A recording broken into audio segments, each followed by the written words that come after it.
Hey everyone, welcome to the first video of the tutorial series on natural language processing through transformers, BERT, and the other variations of BERT and GPTs.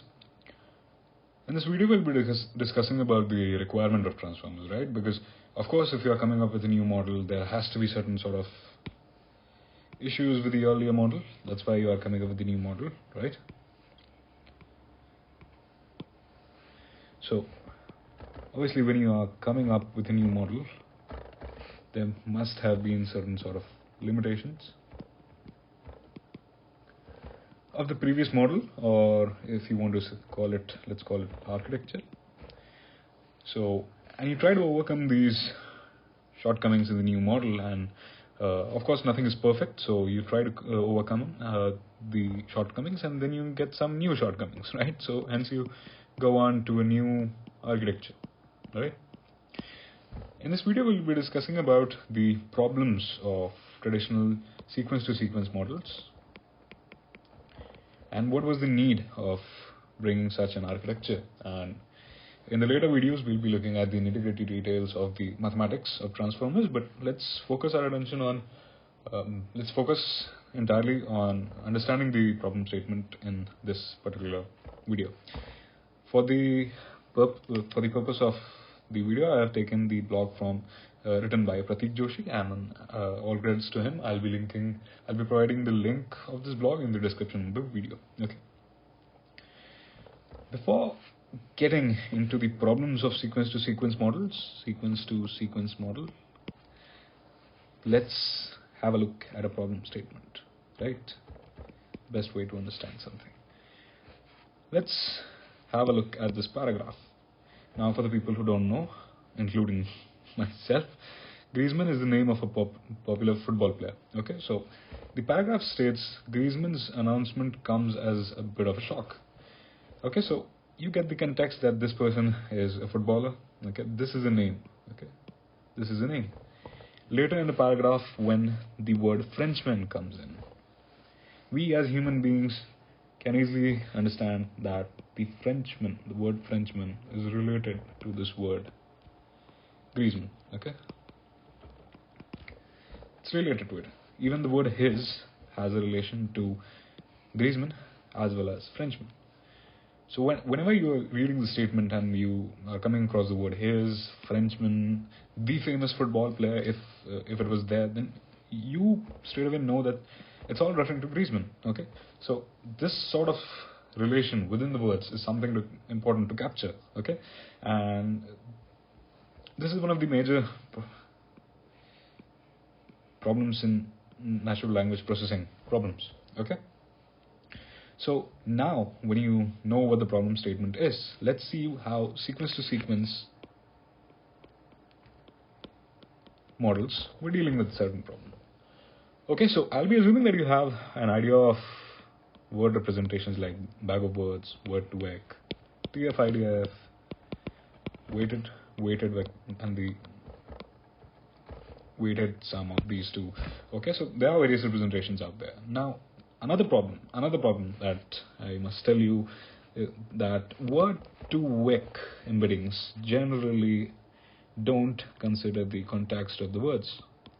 What is the meaning of generally? It doesn't consider. Okay, word to vec doesn't consider the context. What do you mean by context? Let's say we have two sentences. Python is a programming language. Python is an animal. Okay, so when I say use the word Python, if you are using the word to vec embeddings, the embedding for both Python in both of these statements are the same. Okay, so you cannot differentiate it in these two sentences. This is one of the major drawbacks of word to vec models. Okay,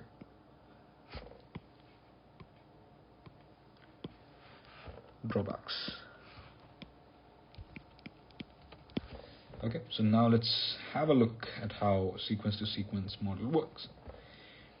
Now, let's have a look at the example of German to English translation using sequence-to-sequence model. So, it consists of an encoder stack and it consists of a decoder stack. Now keep in mind that both the encoder and decoder stacks are RNNs.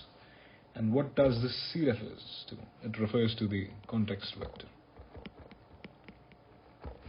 Okay, this is just a revision. I'm assuming that you know how sequence-to-sequence model works, but just because it's mentioned in the blog and it's good to have a revision of the concept, let's have a discussion on that also. Okay, these are the time steps. Okay, so when you are passing the words, you're getting the output at each time step, T0, T1, T2. You are passing the next word as well as the hidden state of that.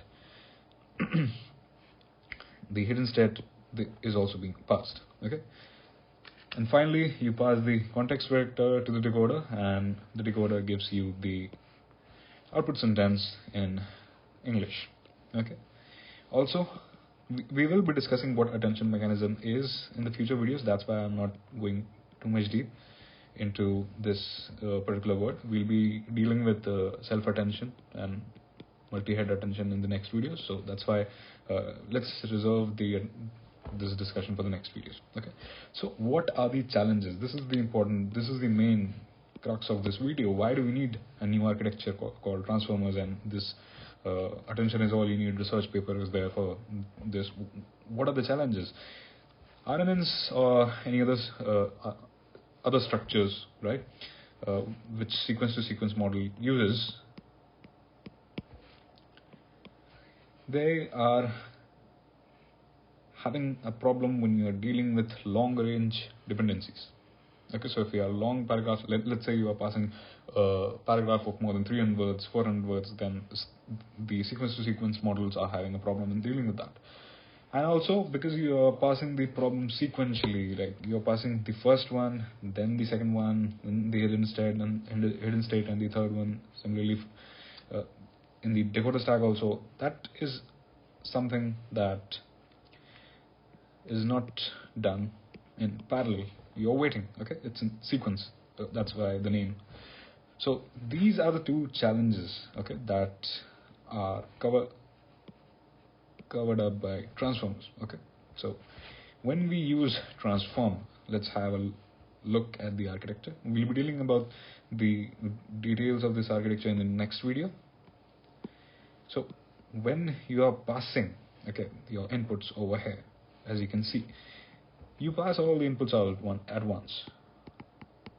All the words are passed at once. Also, the architectures like BERT, which utilizes the transformer architecture, are able to maintain context. I hope you remember what I mean by context from the Python example over here.